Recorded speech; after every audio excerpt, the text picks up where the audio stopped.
Sir, Bihar के जो पथ निर्माण मंत्री हैं नितिन नवीन जी, उन पे जो हमला हुआ झारखंड में, सर इससे आपको सर क्या लगता है? मतलब उन पे ये सोची समझी साजिश है या फिर कोई और दूसरा षड्यंत्र है? देखिए, पूरे भारत में जो दंगे फसाद हाल के दिनों में देखने को मिला है, वो किस वजह से हो रहे हैं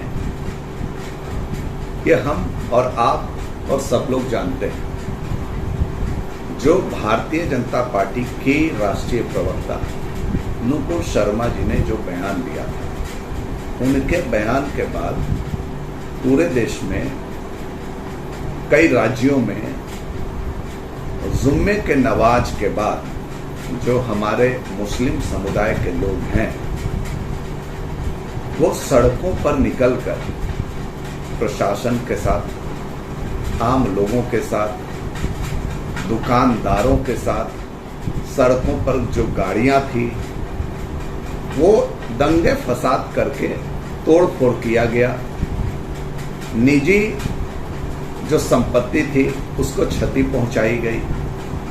जो व्यक्ति थे, व्यक्तियों पर हमले किए गए। जिस तरीके से जुम्मे के नमाज के बाद जो पत्थरबाजी हुई, उससे पूरी तरह से लगता है, एहसास होता है कि यह सुनियोजित तरीके से देश की एकता, अखंडता और सौहार्दपूर्ण वातावरण को बिगाड़ने का और तोड़ने का प्रयास किया गया। देश संविधान से चलता है, आईपीसी से चलता है।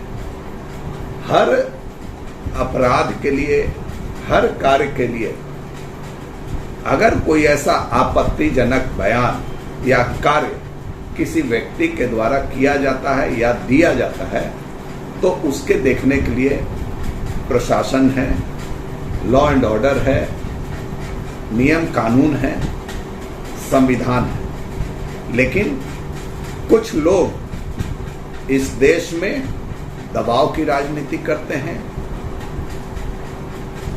सरकार को और जो माहौल होता है उसको पूरी तरह से बर्बाद करना चाहते हैं। इस तरह की घटनाओं से कभी देश एवं समाज के अंदर लोगों में प्रेम और भाव पैदा नहीं हो सकता। हमारे देश के अंदर 140 करोड़ की आबादी और उसमें बड़ी संख्या में हमारे देश के अंदर जो हमारे ही अपने भाई हैं, मुस्लिम समुदाय के लोग, वह रहने वाले हैं। हम सब लोगों को यह स्वीकार करना चाहिए कि विविधताओं में ही एकता है। हम आपस में बट करके न आप शांति से रह सकते, न हम जो है शांति से रह सकते। आप भी जो है बटे रहेंगे, मानसिक रूप से परेशान रहेंगे और दूसरे को भी मानसिक रूप से परेशान रहेंगे। तो ये जो हमले हुए बिहार सरकार के पथ एवं निर्माण मंत्री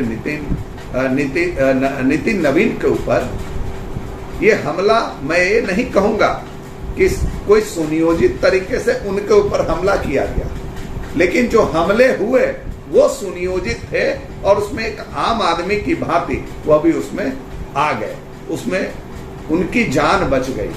हो सकता है लोगों को पता नहीं हो कि किसी गाड़ी में कोई बिहार सरकार का मंत्री है या झारखंड सरकार का मंत्री है या दूसरे राज्य का, लेकिन हमले आम लोगों पर हुए। समाज का और सौहार्द और धार्मिक उन्माद पैदा करने की कोशिश की गई। और मैं सरकार से, भारत सरकार से और राज्य सरकार से अपील करूंगा कि जो भी इस तरह के दंगाई हैं, जो समाज के सौहार्द को बिगाड़ना चाहते हैं, उन लोगों पर कड़ी से कड़ी कार्रवाई होनी चाहिए कानून के तहत। सर, ऐसे कुछ दिन पहले भी हुआ था, हमारे माननीय मुख्यमंत्री नीतीश कुमार जी पे 2 बार हमला हुआ था। उस पर सर क्या आपका बयान है? देखिए, बिहार के एक बहुत ही लोकप्रिय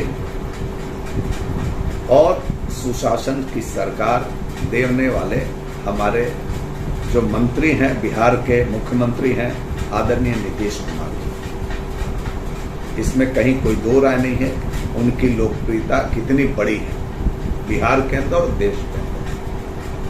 कभी कभी समाज के अंदर कुछ ऐसे व्यक्ति होते हैं जो मानसिक रूप से परेशान होते हैं या किसी समस्याओं की वजह से मानसिक दबाव में रहते हैं, तो कुछ गलत कर जाते हैं, गलत हो जाता है।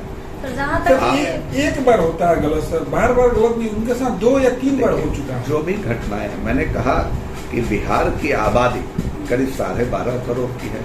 अगर उसमें से 5 व्यक्ति, 10 व्यक्ति, 50 व्यक्ति कुछ कर जाता है तो उसकी अपनी व्यक्तिगत समस्याएं, मानसिक दबाव, उत्पीड़न हो सकता है, जिसकी वजह से कोई इस तरह का बहुत ही निंदनीय और मतलब इतना गिरा हुआ कार्य कोई करते हैं, यह शोभा नहीं देता।